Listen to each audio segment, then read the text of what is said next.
Hey guys, welcome to my channel Miss Recap. When people become sick, they normally go to the doctor, practice self-medication, or in the worst cases, summon a witch doctor.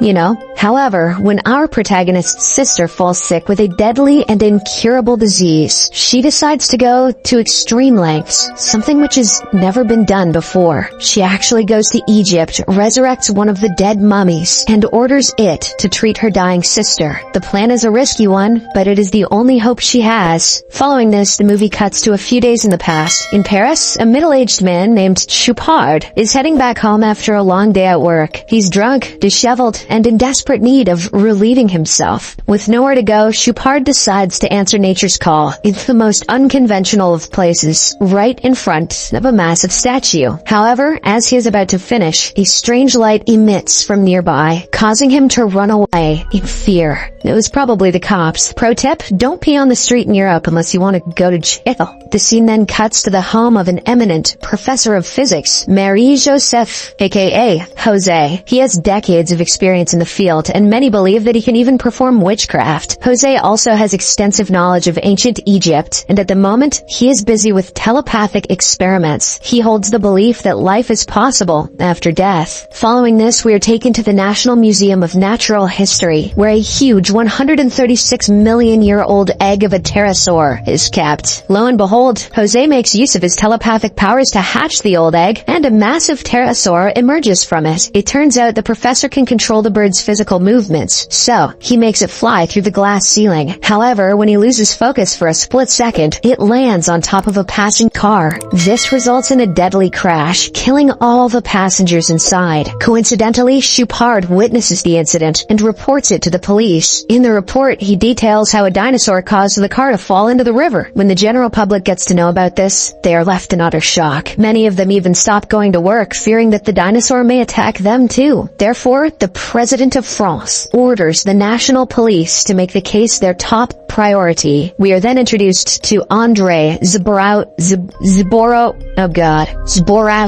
a young man who spends his days working as Dr. Menard's assistant at a botanical garden. He has a deep passion for reading and is an ardent admirer of the adventurous author Adèle Blanc-Sec. In his free time, he pens letters to her, hoping that he can win her heart. But despite his persistence, Adele shows no interest in his advances, leaving Andre heartbroken and frustrated. She is currently on an adventure in Egypt to retrieve the mummy of Thutmose, a popular scholar and an advisor to the Egyptian pharaoh, Ramses II. Despite the whole operation being illegal, Adele hires 2 local Egyptians and manages to sneak into Thutmose's tomb. With her sharp mind, she then unlocks the entrance, which was being blocked by a wall. After gaining entry into the tomb, the 2 men reveal their true colors. It turns out they are thieves who are after the jewels buried in the tomb. They threaten Adele and try to send her away, only to realize that they can't exit the place without her help. Therefore, the thieves agree to let her get the mummy while they keep the gold. After a while, they eventually locate the coffin, which is filled with millions worth of treasure. As they start pocketing it, Adele tries to locate an alternate exit to carry the heavy coffin out of the tomb. Unfortunately, something sets the tomb's anti-theft mechanism into motion, and it kills the thieves for trying to steal the jewels. Adele is stunned by the sudden turn of events, but before she can even process what happened, a professor named Divu storms into the tomb with police. It's evident that the 2 know each other very well, and Divu demands to know why she is after the mummy. Left with no choice, Adele finally reveals that she wants to seek Thutmose's help to heal her dying sister. Although the mummy is dead, she believes that it can be resurrected, as mentioned in Professor Jose's book. Unsurprisingly, this only makes Divu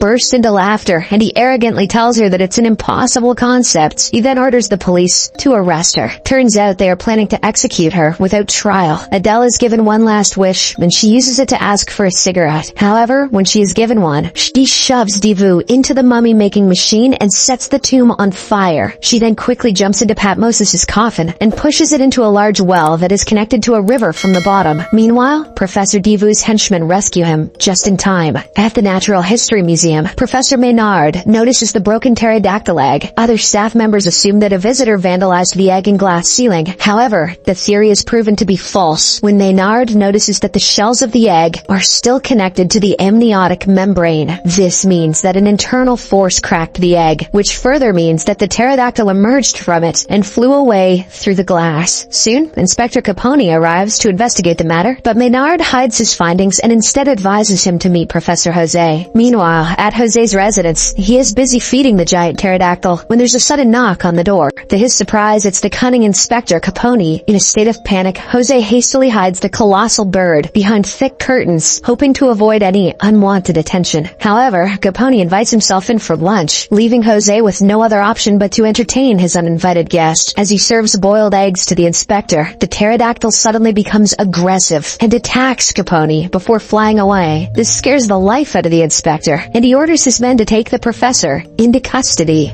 Who does this guy think he is? Hagrid? In the next scene, Adele brings the mummy back home from Egypt. She lives with her ailing sister, who is completely bedridden. It's then revealed that the latter ended up in this state after a long hairpin got stuck in her head. Meanwhile, Adele notices the million letters Andre has sent to her, but as always, she pays them dust and goes on about her day. Later that day, Adele comes across Andre dropping yet another letter at her door. After politely getting rid of him, she notices a newspaper report about Jose's arrest and death sentence. Overwhelmed with worry, she rushes to the jail disguised as a lawyer to meet him. Jose reveals to her that he has the ability to bring creatures back to life, as evidenced by the pterodactyl, but he tells her that he won't be able to help her as long as he is imprisoned. Adele, desperate to save her sister, who is suffering from a hairpin lodged in her head, begs Jose to revive Patmosis, who she believes can provide the cure. However, with his current situation, Jose is unable to help. As Adele tries to figure out a plan, unfortunately, her cover is blown and she is thrown out of jail. She once again arrives in a new disguise, but the outcome is the same. After many trials, she finally reaches Jose's cell, only to learn that he has been transferred out of jail and is going to be executed early in the morning. With this, Adele accepts the fact that she can't save Jose by herself, so she decides to seek the president's help. It turns out she has known the president for quite a while now, and she was one of the first reporters to interview him after he came into power. Adele explains the situation to him, highlighting Jose's scientific credentials and the loss France's scientific community would suffer if he were executed. After hearing her out, the president promises to look into the matter. He then throws a ball and orders his pet dog to fetch it. However, the pterosaur, who happens to be nearby, mistakes the ball for an egg and attacks the president. Adele watches it all go down, so she quickly springs into action and saves him. Unfortunately, no one notices the giant bird, and they assume that Adele attacked the president. Hence, she is arrested. In the meantime, Capone hires a professional hunter from South Africa to catch the pterodactyl. The movie then cuts to Maynard's botanical garden, where Andres shows him the nest made by the pterodactyl. It's then revealed that Andres used his extensive knowledge about dinosaurs to trick the giant bird into building a nest in the backyard. This blows Maynard's mind, and so he commends his apprentice for his intelligence. The police eventually release Adele from custody, and when she returns home, she takes a bath to forget about her woes. While she's at it, she decides to read Andre's latest letter. Lo and behold, it reveals that the bird lives in Maynard's botanical garden. Hoping that it would lead her to Professor Jose, she rushes to Andre, gives him a kiss, and then requests him to take her to the bird. After reaching there, Adele quickly befriends the pterodactyl and uses it to save Professor Jose from getting executed. They then return to the garden, as anywhere else is not safe for the giant beast. Maynard is pleasantly happy to see Jose. As it turns out, the two professors are childhood friends. Unfortunately, the South African also arrives there and shoots the pterodactyl at point-blank range. This causes immeasurable pain to both the beast and Jose, as their souls appear to be connected to one another. Maynard quickly snatches the gun from the hunter and shoos him away, but the damage has already been done. Hence, with time running out, Adele quickly springs into action, asking Andre to keep the bird safe, while she and Professor Jose rush back to her home to tend to her ailing sister. There, the professor makes a circle of antique things around himself and starts performing his magic. It seems as if he is going to succeed, but halfway through, he suddenly loses power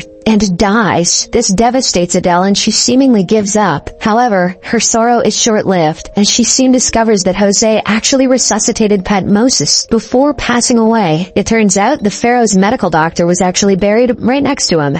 Oh, that helps this make sense. A flashback then reveals that Adele's sister got injured during a tennis match between the two. During the game, Adele accidentally struck her sister on the forehead with the ball. As a result, the latter fell on her back, with her head landing on her hairpin. The whole story makes Patmos emotional, and he expresses regret over not being able to help her. However, he makes a revelation that Jose's telepathic power must have resuscitated the dead within a 2-kilometer radius. This gives Adele hope, and she rushes to the Louvre, where the mummy of Ramses II and his servants have been put on display. She takes her sister and Patmos along with her as well. The latter helps them gain entry into the museum, and when they are almost caught, he puts the guards to sleep. Ho ho ho, go to sleep. In the next scene, Adele locates the mummies and wakes them up from deep sleep. Patmos then explains her sister's ordeal to the pharaoh and requests that he allow his personal doctor, Nosebus, to cure her. However, this only infuriates the pharaoh, as he thinks he's been disturbed for such a trivial affair. Just when it appears as if all hope has been lost, Adele bursts into tears and starts explaining the guilt she has been harboring for the last 5 years. She reveals that the hairpin, which has made her sister permanently disabled, was actually a gift from her. Upon hearing this, the pharaoh finally feels sorry for Adele and allows Nosebus to cure her sister, and, in just a matter of seconds, the latter removes the hairpin from her head. Afterwards, he makes a magic potion using entrails, and uses it to cover the hole on the sister's forehead, before wrapping a bandage around her head. The pharaoh then kisses the girl to conclude the procedure, before leaving with his entourage. Let's go get some sandwiches. After a while, she finally wakes up, much to the delight of Adele. They embrace and cry tears of joy, while Patmos silently leaves to be with his friends. Several weeks later, Andre again shows up at Adele's door, but this time with flowers. However, when he doesn't find her there, he gives them to her sister instead. This officially kickstarts their romantic relationship. Meanwhile, Adele is seen boarding a ship which is revealed to be RMS Titanic. The movie ends as the evil professor from earlier sarcastically wishes her a happy journey. The movie ends here. Thanks for watching. Make sure you subscribe and turn on notification so you can watch more videos like this.